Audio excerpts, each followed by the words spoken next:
All right. Hi, everyone. Welcome to our all-call regional action plan. This is kind of our opportunity to bring in different partners from different areas of our regional action plans, our neighborhood navigation centers, and different other partners to be able to share information widely. So we have the joy and opportunity to hear from Kehlani Garcia from the Pacific Pride Foundation. We'll be learning a little bit more about Narcan, its availability in our community, the need for it. We all already know that need, but just being able to share this information more widely about how to access that key resource. So I'm going to pass it over to you, Kehlani, to share and present. And if at any point there are questions, I'll be paying attention to the chat as well as Jeff will be. And you can also feel free to raise your hand. We're a small group, so I think that this will go well. All right, perfect. Thank you. I'm going to go ahead and share my screen so we can get started. So yes, today is all about Narcan, also known as naloxone.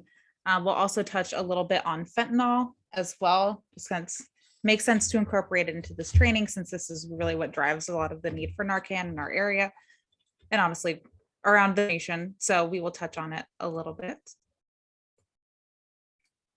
Just to start a little bit about Pacific Pride Foundation, in case you're not really familiar with us or you're kind of wondering why I'm here since I'm with PPF and why I'm giving this training. Just a little context about our origins and some of our services. So PPF began in 1976 as Western Addiction Services to provide drug and alcohol abuse counseling to gay men and lesbian women, which is an origin that a lot of people don't really know about. But I think it's really great to talk about since we've always had this kind of like harm reduction and LGBTQ plus services since like the very beginning.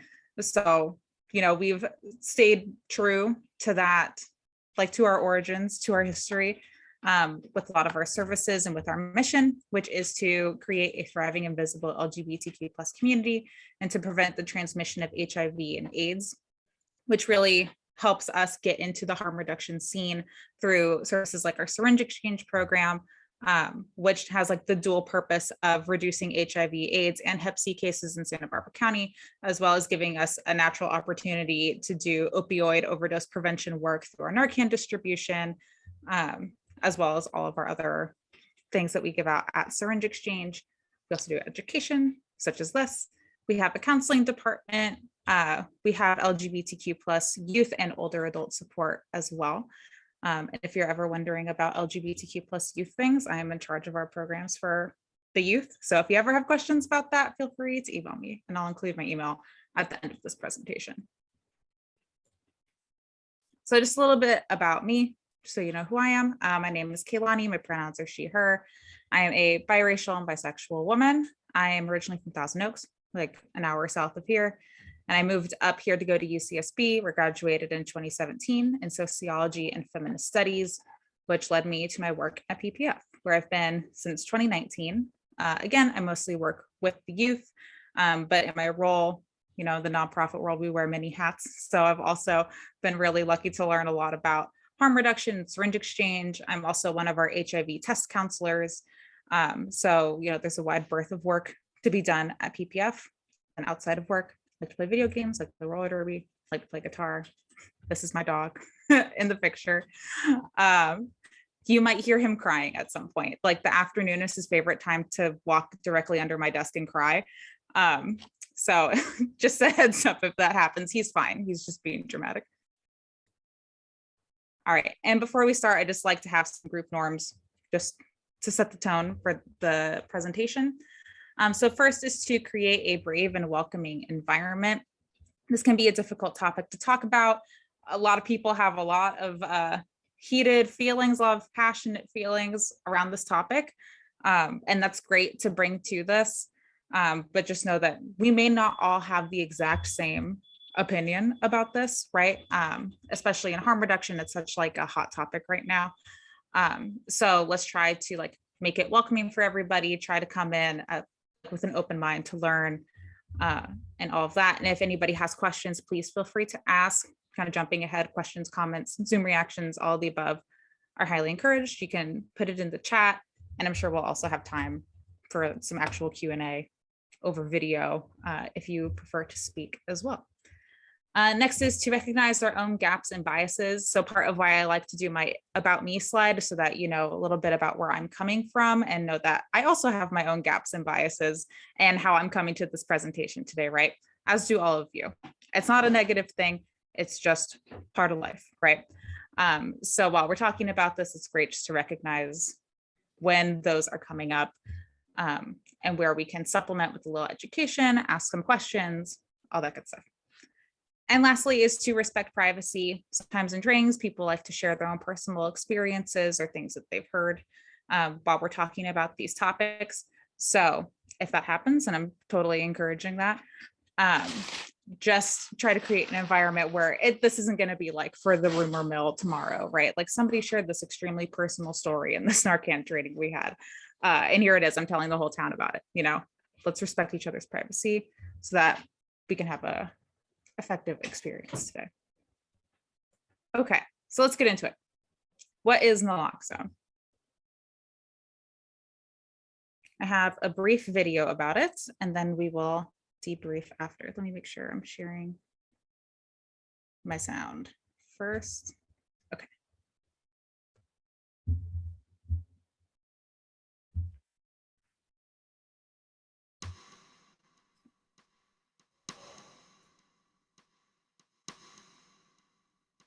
People are dying every day from opioid overdose. Parents and children, friends and neighbors. But naloxone can help. Naloxone is a safe and effective rescue medication that reverses the effects of opioids and saves lives.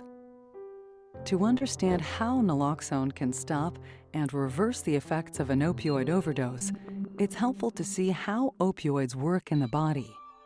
Opioids are agonists. This means they bind to and activate specific receptors in the body, including the brain, brainstem, and spinal cord. When these receptors are activated, people experience the effects produced by opioids, such as pain relief, euphoria, calmness, relaxation, and slowed breathing. Taking too many opioids causes so many receptors to fill and activate that breathing may become dangerously slow and even stop. This is how an opioid overdose happens, and this is where naloxone can help. Naloxone has a strong affinity to opioid receptors, more so than most prescription opioids and heroin. But unlike opioids, naloxone is an antagonist. This means it attaches to opioid receptors without activating them. So when naloxone is administered during an overdose, it knocks the opioids responsible out of the way and allows breathing to normalize. Naloxone can be administered through an injection or a nasal spray. It usually starts working within a few minutes and lasts from 30 to 90 minutes. While one dose of naloxone can reverse an overdose, sometimes multiple doses are needed, especially in cases involving extremely potent opioids like fentanyl, or opioids that stay in the body longer than naloxone. Naloxone is very safe in single or multiple doses. It may produce withdrawal symptoms in people with opioid dependence, but it has no abuse potential and cannot cause an overdose. It's important to remember that naloxone is opioid-specific. It has no effect on an overdose caused solely by non-opioid substances like benzodiazepines or alcohol. At the same time, people shouldn't be afraid to use naloxone when the cause of an overdose is unknown.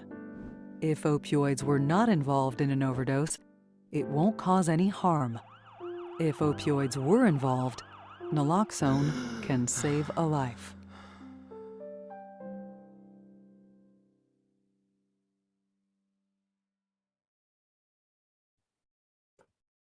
All right. Okay. So that video covers a lot of really great information. So we'll just restate it a couple times during this presentation so we all know. So naloxone is the generic name for Narcan. A lot of times the injection naloxone is called naloxone. The nasal spray is called Narcan. There was also something called Evzio for, I think, just a couple years. It's the auto injector of naloxone. Unfortunately, this is not available anymore. People ask about it a lot. I think in 2018, the company that produces it like tripled the price for it, and then people stopped buying it, and now it doesn't exist anymore. So hopefully it does come back at some point, because it is great. So just in case you ever hear about Evzio or people ask you about Evzio or the auto injector of naloxone, it's not currently being made. Hopefully it's made again in the future. So like the video said, naloxone is an opioid antagonist that can temporarily stop many life-threatening effects of opioid overdoses, such as restoring breathing, reversing sedation, and unconsciousness. Naloxone is often carried by medical professionals and emergency medical service providers and police officers. It's not always carried by these folks. I know in Santa Barbara, I believe that the Santa Barbara Police Department carries Narcan. I know in Santa Maria that they don't, or that they're at least trying to. So it's not always a given that emergency professionals have it on hand. But I know that a lot of folks are trying if they don't have it.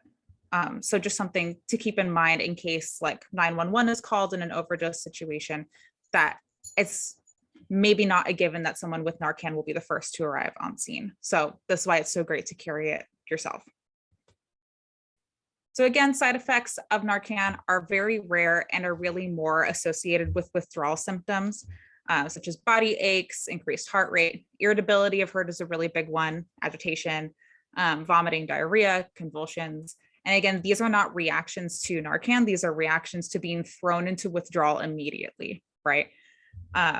So again, allergic reaction, very uncommon. Like I would not worry about it at all when you're administering it, or if you have to, or if you're giving it to someone to administer, I would not worry about side effects or allergic reactions because they're so minimal and so rare compared to what the Narcan is actually doing. Like it says, most common side effect is irritability and anger. So we'll touch on this when we talk about how to use Narcan. But I have heard from some folks that sometimes people come out swinging. So it might be good if you're in a situation where you have to administer it, just take a step back. If someone's like regaining consciousness, just to give them a little bit of space to keep yourself safe and keep them safe. And again, using naloxone during an overdose far outweighs any risk of side effects. So there should never be any doubt to use Narcan. During this training, I use Narcan and naloxone interchangeably, but they are the same thing. In case that's confusing to anybody, it's the same thing. Narcan just kind of rolls off the tongue a little bit better. So like it says in the video, there are limitations to Narcan. It only works on opioid overdoses. So if you are not sure what someone's taken, it may not work. Like it says in the video, if somebody is having an overdose on, say, benzos, and you try hitting them with Narcan, it's not going to have any effect. And it's not that the Narcan isn't working, it's that the Narcan is just not designed to work in that situation. In some situations, more than one dose may be needed to reverse some overdoses, such as a situation where someone's taken like an exceptionally large amount of opioids or something very potent like fentanyl, or if they've been unresponsive for too long, it may just not be possible for the Narcan to work. So I have here to call 911 in every overdose situation because I feel beholden to include that. However, a lot of people do not like to call 911, and that's fine. For that, this is something I've heard from our clients. I personally have not tested this to see if it's true, but I like to pass along because I feel like it couldn't hurt. From folks that like clients we have at Syringe Exchange who say that sometimes if they need to call 911 for an overdose situation, they've had better luck saying like, I have an unconscious person, or I just found someone unconscious at this location. And the idea is that they'll send emergency medical services before they send the police. Because if you say I have somebody who overdosed, they will send the police, which is a situation that a lot of folks want to avoid, right? So that's maybe a tip for you all. I don't know if it works. I personally haven't tested it, but I've heard it from a couple of clients. If that's a situation that you might want to avoid, or encourage your clients to have some kind of contact with emergency medical services, that might make them feel a little bit better. But again, I haven't tested this. All right, so when should naloxone be used? As soon as possible, all of the time. Don't ever waste any time to use it. Just make sure that the person is like actually overdosing. It's more like you'll just make them uncomfortable if you use it on them and they're not overdosing, and it's not needed. Like you're not going to hurt them, but it's just not necessary. But again, use it even if you're not sure if someone has overdosed on an opioid.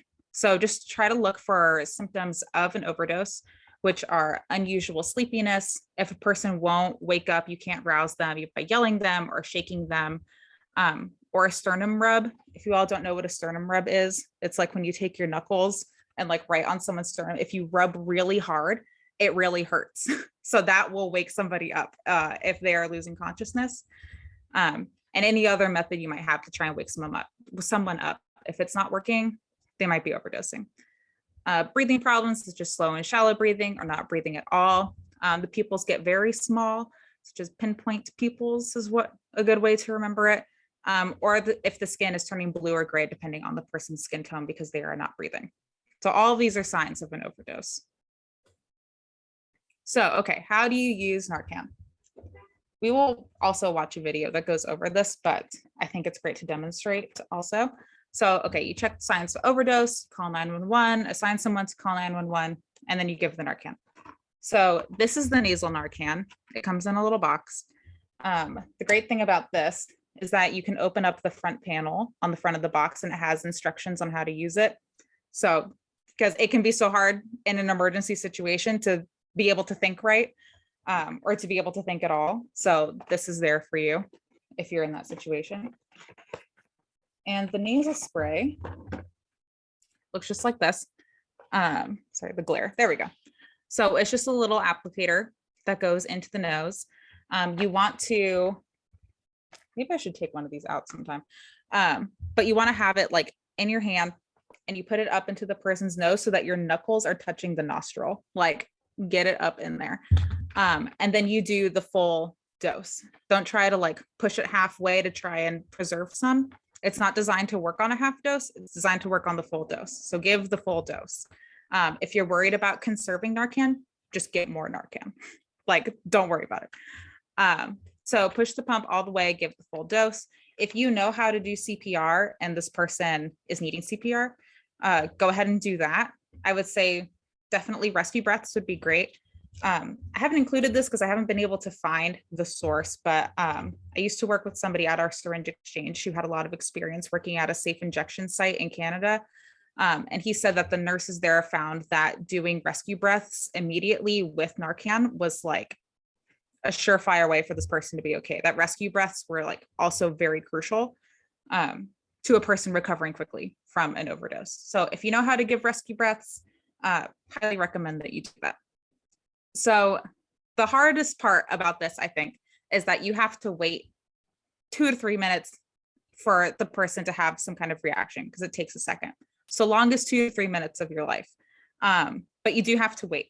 And then if nothing happens in the box, there is a second dose. So you can hit them again and again, start the process over. And you may need more than 2. You may give them 1 and they come out of it right away. It just kind of depends on the situation. So you can keep repeating this if you have like a huge stash of Narcan on you at the time. You can just keep repeating this cycle until like emergency services come, and then you can hand it over to them. Again, there's no danger of overdosing on Narcan. You can't hurt somebody by giving them a ton of Narcan. If it's not working, then it's just not working for the reasons that we've already covered. So that is the nasal. And there's also intramuscular naloxone, which is just the injection. So I have,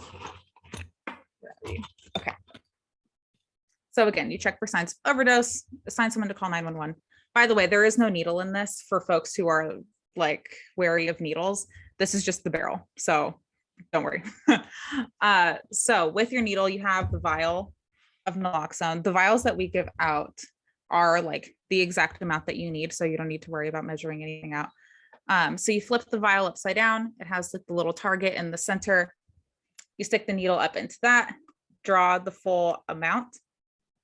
And it says here that your syringe, of course, should be unused and should be at least 1 inch long because this needs to go into the muscle. So this is a long needle. And then choose an injection site. Like a nice, thick, meaty, muscular part of the body is best. So like the butt, the thighs, or the shoulder are great. those are your ideal spots. This is not like Pulp Fiction where you like stab someone directly in the sternum. That's just a movie. Don't do that. It's not going to work and you're really going to hurt that person. So choose the shoulder, the butt, the thighs. And then when you inject it, you want to inject it straight in. No fancy angles, just go straight in. And again, give the full dose and then wait, give rescue breaths, and then repeat. This one is a little more involved. So this kind of depends on like your comfortability administering a shot. So some people say that the injection works a little bit faster. There's no like documented proof of that actually being true. I think maybe it just feels like this is more clinical, so this is more effective. I think sometimes people have a hard time believing that this would be as effective, the nasal. But studies, there have been no studies that show that one's more effective than the other. It's the same thing, it's just a different way of administering. I will say that the pro of using the injection over the nasal, if you're comfortable doing it, is that one person can be injecting and another person can be giving rescue breaths, which would be a great combination. So if that is a possible situation, I would encourage you to do that. But if it's not possible, it's just not possible. All right, so after you give naloxone, like the video says, it lasts for 30 to 90 minutes.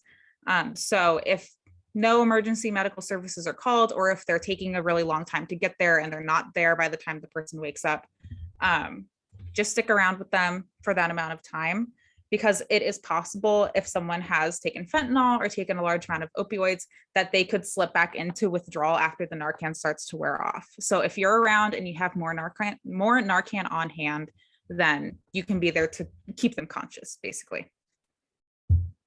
And we already talked about this, but reminder that naloxone can cause withdrawal symptoms, including making a person angry. So just be safe, make sure you give them some space. Tell them what happened. They may not know what happened, and try to keep the situation under control. All right, so let's talk about fentanyl. So fentanyl, I think we kind of heard about this in the video.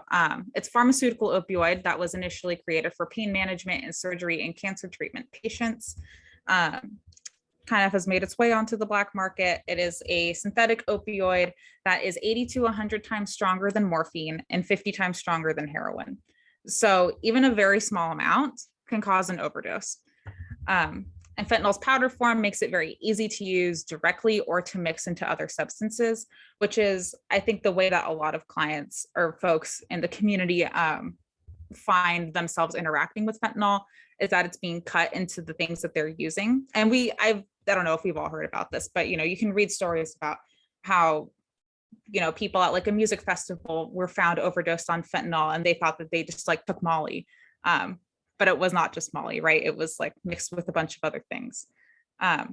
So it's a little insidious. It's hard to detect, but we'll talk about how to detect it.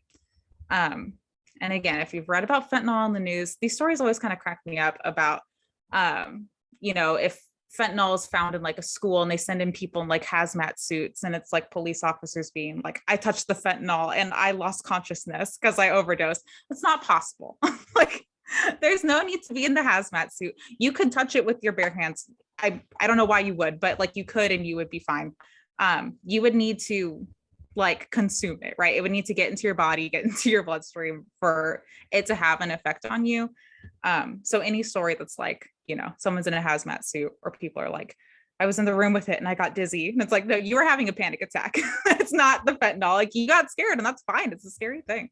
But it won't harm you just by being in its presence. Okay, so we have something really amazing called fentanyl test strips. So they are just a little, sorry, I didn't mean to crinkle that right in front of the mic. They're just like these little paper strips, and they can detect the presence of fentanyl in a watered down substance or urine.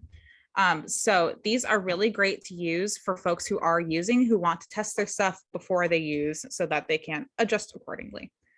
So how you would use this is, let's say, these like cookers that we give out, right, for folks. So how you would do this for folks is, let's say they cook their stuff in their little cap or in their little cooker, and then they use their syringe to draw up their shot, the residue that's left in here is enough to test, right? So you're not wasting any product, right? Which is, I think, what people who are not familiar with how this whole situation works say, like, well, people would never use this because they're not going to waste their stuff.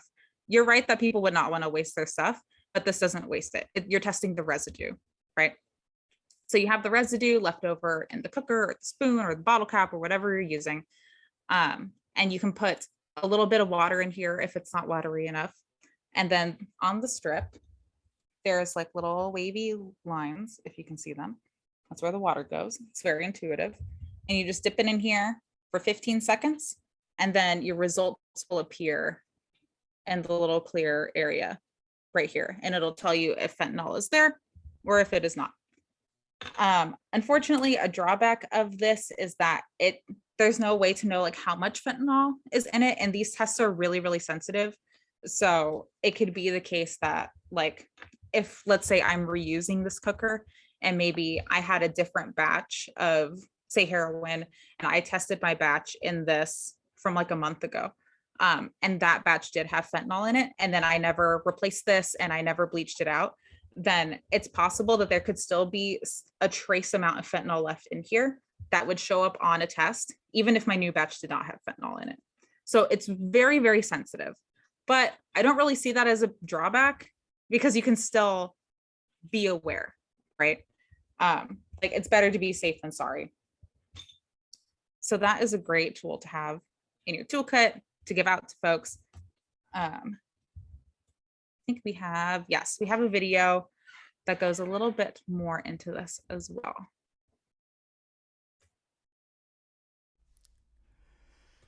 Using urine drug test strips as a harm reduction tool.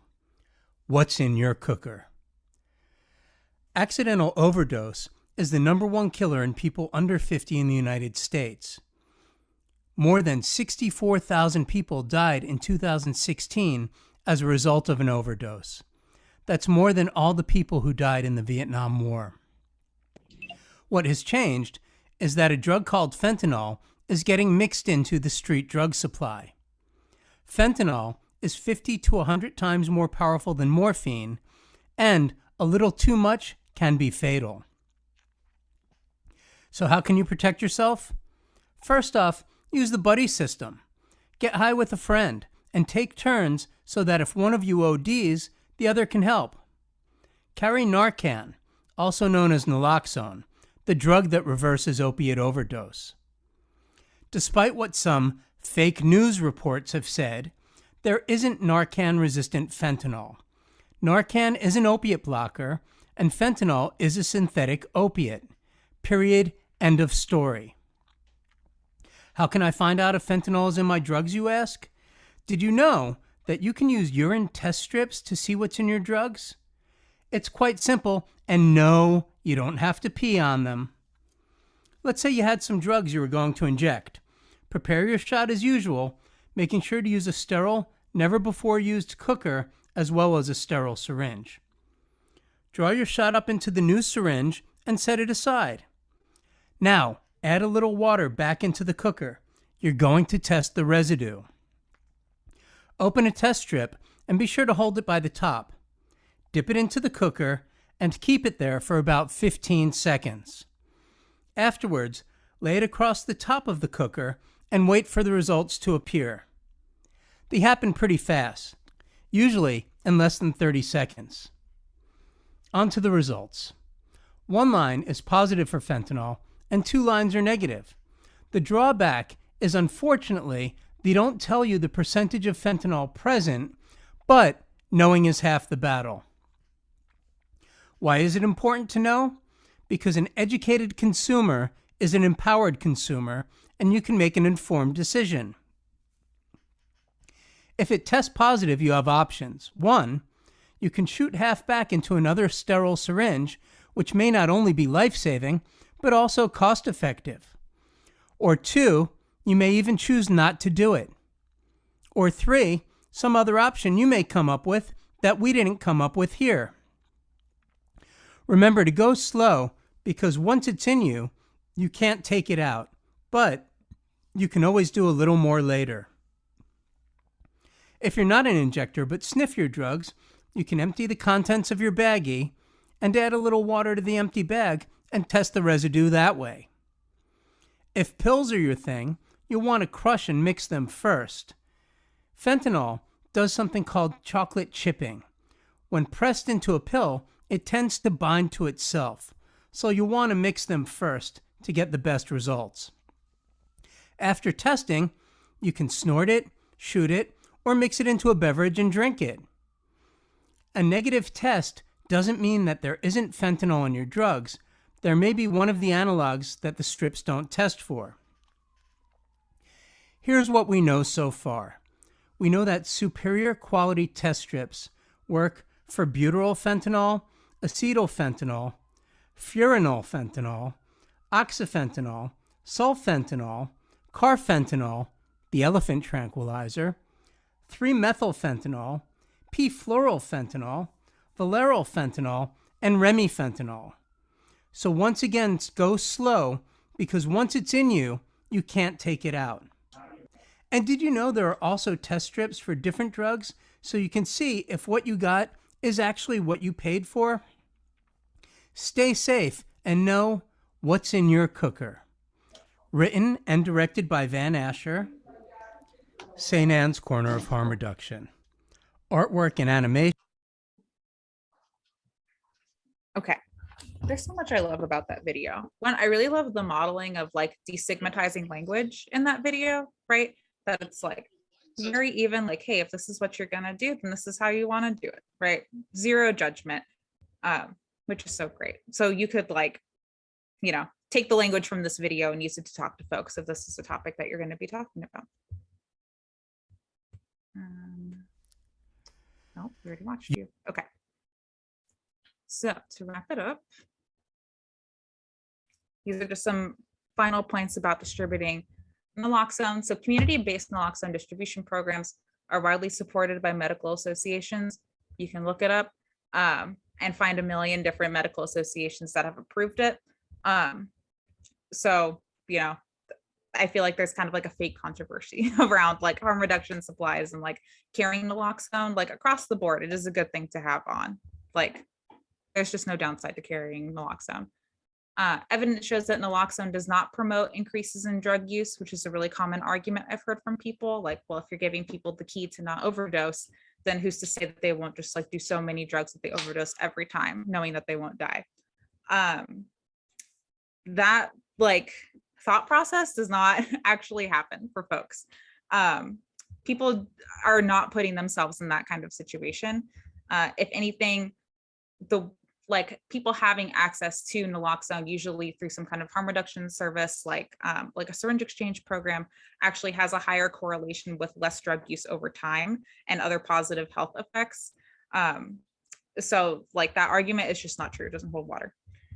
And also preliminary studies show that as high as 90% of users are willing to use fentanyl test strips as a precaution. So there's no worry about, you know, these tools being there and people not using them. People want to use them. People want to be safe. People want to live, right? So, you know, it's just about getting the tools into the hands of the people. All right. Oh, and that's the end. So this is our hello email. If you want to volunteer with our syringe exchange program, we can talk more about the syringe exchange program. It doesn't have to be recorded. It's also available on our website. So that is just our general email. You're also free to email me. Sorry, I thought my email was on this, but I'll put it in the chat. I may bounce you to our health and prevention team, but you're also free to email me. So yeah, we can do some questions. I see if there's a question in the chat.